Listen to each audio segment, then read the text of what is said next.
Hello. ஒரு பெண்ணை பார்த்து நிலவை பார்த்து நிலவில் குளிரில்லை, அவை கண்ணை பார்த்து மலரை பார்த்து. ஹலோ அப்பா சொல்லுங்கப்பா. தம்பி என்ன வண்டியில போயிட்டு இருக்கிற மாதிரி இருக்குது? ஆமாப்பா வண்டியில தான் போயிட்டு இருக்கேன். தம்பி வண்டி நிறுத்திட்டு பேசுப்பா. வண்டி நிறுத்திட்டு தான்ப்பா பேசிட்டு இருக்கறேன். சரி. அம்மா நல்லா இருக்கறாங்களாப்பா? அம்மாலாம் நல்லா தான் இருக்கறாங்க. சரி. வண்டி திரும்ப ரன்னிங்லயே இருக்கு. பாத்து நிறுத்தி தான்ப்பா பேசிட்டு இருக்கறேன். சரி. அப்பனுக்கு வேலையே அப்படிதான். வண்டியில போகாம பேசாத. ஓகே. சிம் இல்லாம பேசாதனே. உயிரை வாங்குவானுங்க.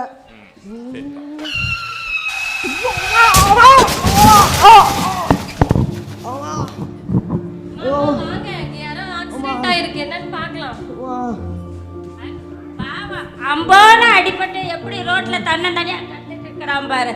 இந்த வாலிப பசங்களே இப்படிதான், சொன்ன பேச்ச கேட்கறது கிடையாது. ஓவரா ஸ்பீட் எடுக்கிறது, போனை பேசிக்கிட்டு வண்டி ஓட்டுறது, எல்லாரும் பார்க்கணுன்றதுக்காக ஓவர் ஸ்பீட்ல சீன் போடுறது.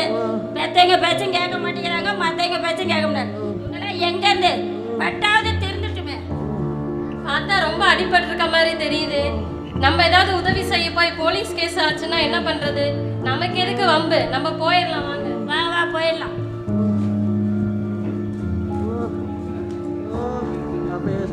அப்பா வண்டியில போகும்போது பேசாதன்னு சொன்னாரு. வண்டியில போகும்போது பேசாதன்னு சொன்னாரு. தம்பி அச்சோ ரத்தமா போகுது. எப்பா இவ்வளவு பேர் உட்காந்து வேடிக்கை பாக்குறீங்களா? வாங்கல, யாராவது உதவி செய்யுங்க. தம்பி தம்பி அச்சோ ஒருத்தர் வர மாட்டேங்கிறாங்களே. ஹலோ, இந்த போன் எங்கடா? ஆஹா, போன் ஆன்ல தாங்குது. ஹலோ சார் சொல்லுங்க. நீங்க ஹலோ ஹலோ, இங்க பாருங்க, ஒரு பையன் கீழே வந்து அடிபட்டு கிடக்கா, ரத்தமா போகுது ஐயா. சார் அது என் பையன் தான் சார், என் பையன் தான் சார். ஐயோ என்ன சொல்ல வரீங்க? சரி சரி வாங்க வாங்க, நான் பத்திரம் பாத்துக்கிறேன். வாங்க சீக்கிரம் வாங்க, சீக்கிரம் வாங்க. சரி இருங்க, எங்க மனைவிக்கு ஃபோன் பண்றேன் சார். ஹலோ ஹலோ ஹலோ மா என்னங்க? மா பையன் கான்வென்ட் ரோட்ல அடிபட்டு இருக்கறாமா. ஐயோ என்ன சொல்றீங்க? ஆமா, என்ன பண்ணுவேன்? ஒரு பெரியவர் இருக்கிறாருமா, போய் பாருமா, பாருமா, போமா போய் பாருமா.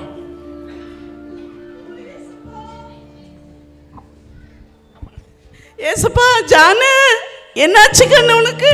ஜானு ஜானு, ஆமா ஜானு, என்ன கண்ணாச்சு?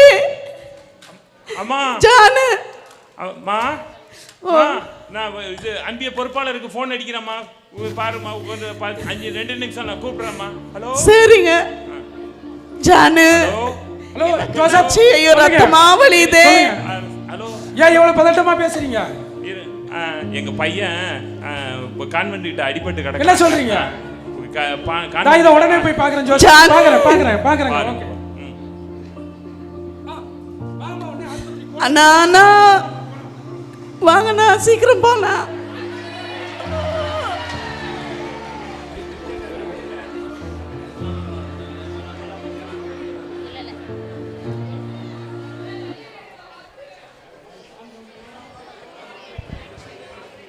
ஐயோ சித்தி, தம்பிக்கு என்ன ஆச்சு? தம்பிக்கு அடிபட்டுடுச்சுமா. இப்போ எப்படி இருக்கான்? இப்போ கொஞ்சம் பரவாயில்லம்மா.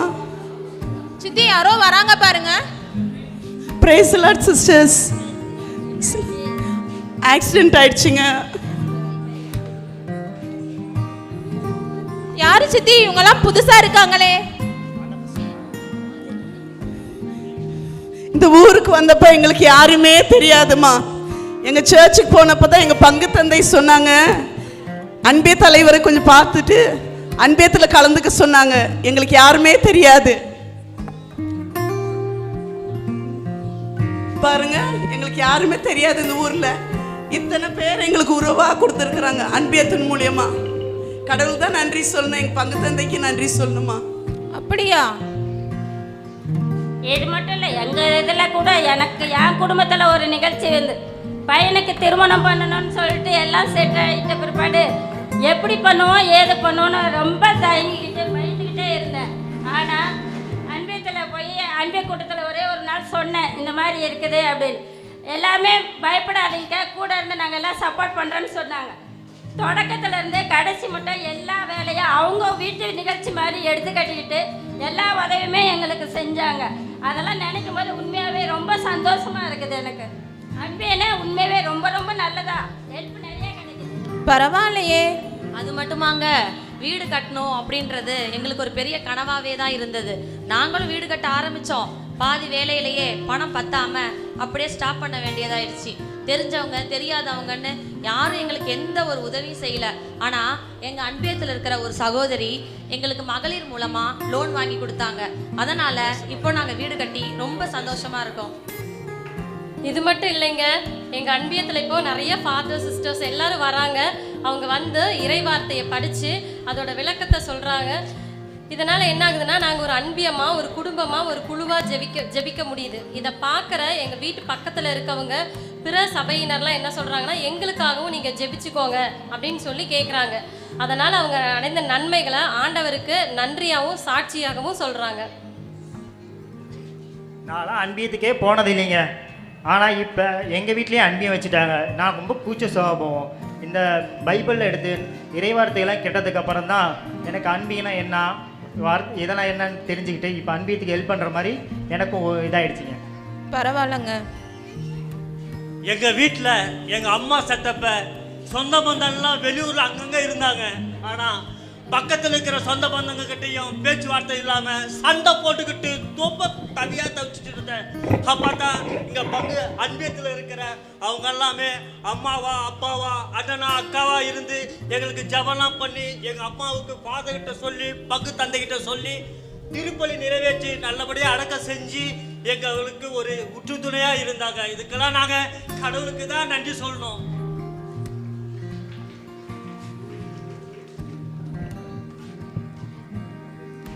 எங்கள் அப்பா கூலி வேலைக்கு போகிறதுனால ஞாயிற்றுக்கிழமை எங்களால் அன்பியத்துக்கு போக முடியல. அப்போ தான் நானும் என் ஃப்ரெண்டும் ஒரு நாள் அன்பியத்துக்கு போனோம். அங்கே ஜெபங்கள், இறைவார்த்தைகள், பைபிள் எல்லாம் நல்லா படித்தாங்க.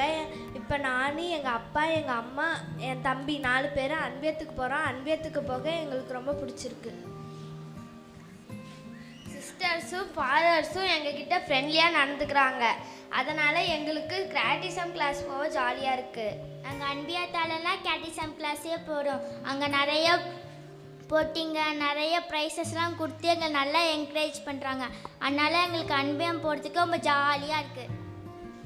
ஏங்க இது மட்டுமா நடக்குது? இதோட இவங்கெல்லாம் எங்கள் அன்பியத்தில் மட்டும் இருக்காங்க. ஆனால் இன்னொரு விஷயம் நடந்துச்சு. எங்கள் வீட்டில் பார்த்தா கேபிள் கிடையாது. என் மனைவி டிவி பார்க்கறதில்ல. ஆனால் செல்ஃபோனையும் நோண்டிட்டு இருந்தாங்க. இது என்ன நாடகம் பார்த்துட்டு இருக்காங்களா அப்படின்னு நினச்சேன். அப்புறம் தான் பக்கத்தில் போய் பார்க்குறேன். இல்லைங்க, இது ஜெபம் பண்ணிகிட்டு இருக்காங்க. எப்படின்னு கேட்டேன். அப்போ தான் சொன்னாங்க, நம்ம பங்கில் இருக்க இளைஞர்கள்லாம் மாதத்தில் 2வது சனிக்கிழமை வந்து இரவு ஆராதனை நடத்திக்கிட்டு இருக்காங்க.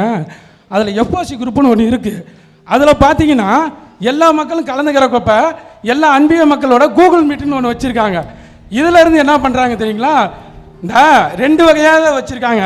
இந்த 6லேருந்து 7 வரைக்கும் பார்த்தீங்கன்னா பட்டன் ஃபோன் மூலியமாக எல்லோரும் ஜெபம் பண்ண கற்றுக்குறாங்க, இறைவார்த்தையை படிக்கிறாங்க. அடுத்தது என்ன பண்ணுறாங்க, இந்த டச் ஃபோன் வச்சுருக்கவங்க அதில் இளைஞர்கள் இளம்பெண்ணுங்களாம் சேர்ந்து 8லேருந்து 9 வரைக்கும் மிக அருமையாக இறைவார்த்தை பகிர்வு, பரிந்துரை ஜெபம், இறை புகழ்ச்சி எல்லாம் ரொம்ப சூப்பராக நடக்குது. இதில் இந்த முன்னேற்றத்தில் போயிட்டு இருக்கிறதுனால நம்மளுடைய சேலம் மறை மாவட்டத்திலேயே இளைஞர்கள் முதன்மையாக திகழ்ந்துட்டு இருக்காங்க. எங்கேயும் ஃபஸ்ட்டாக இருந்துகிட்டு இருந்தாங்க. இது மற்ற அன்பிய மக்களையும் எங்களோட சேர்ந்து கலந்து ஒற்றுமையாக இருக்க தோணுது. இந்த சிந்தனைகள் எங்கிருந்து வந்தன? இந்த உறவுகள் எப்படி மலர்ந்தன? இதுதான் அன்பிய வாழ்வின் உச்சம். அன்பியமே அன்பியமே அன்பியமே வாழ்வின் வழிகாட்டி.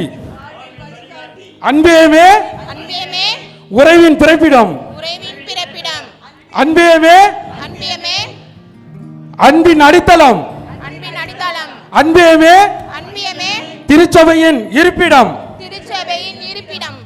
அன்பியத்தால் இணைவோம், ஆண்டவரை மகிமைப்படுத்துவோம், ஜெபத்தால் உயர்வோம்.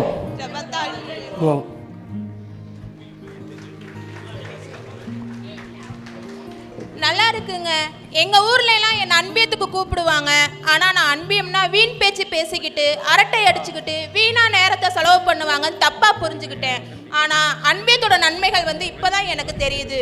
ஊருக்கு போன உடனே ஃபாதரையும் அன்பிய பொறுப்பாளரையும் பார்த்து ஃபஸ்ட்டு எங்கள் வீட்டில் அன்பியை வைக்க சொல்லி இதனோட நன்மைகளை தெரியாதவங்களுக்கு எடுத்து சொல்லி அன்பியத்துக்கு வராதவங்களையும் அன்பியத்துக்கு வர வைக்க போகிறேன். இனி நானும் என் குடும்பமும் அன்பியத்தில் கலந்துக்குவோம். அன்பிய வாழ்வு இறைவாழ்வு, அது நிறைவாழ்வு என்று நிரூபித்திருக்கின்றார்கள். உங்கள் பாராட்டை தாராளமாக வழங்கலாம்.